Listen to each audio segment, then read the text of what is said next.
அவர்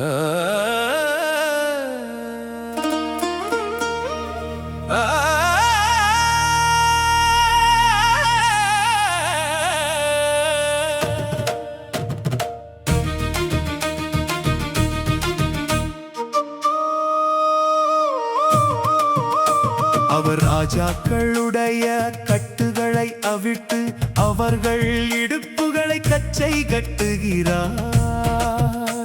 அவர் மந்திரிகளை சிறை பிடித்து கொண்டு போய் பலவான்களை கவிழ்த்து போடுகிறார். அவர் பிரபுக்களின் மேல் இகழ்ச்சி வர பண்ணுகிறார். தளர்ந்து போக பண்ணுகிறார். அவர் அந்தகாரத்தில் இருக்கிற ஆழங்களை வெளியரங்கமாக்கி மரண இருளை வெளிச்சத்தில் கொண்டு வருகிறார்.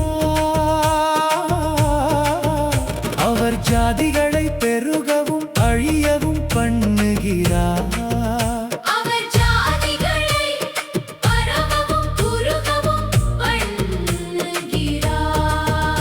அவர் பூமியில் உள்ள ஜனத்தினுடைய அதிபதிகளின் நெஞ்சை அகற்றி போட்டு அவர்கள்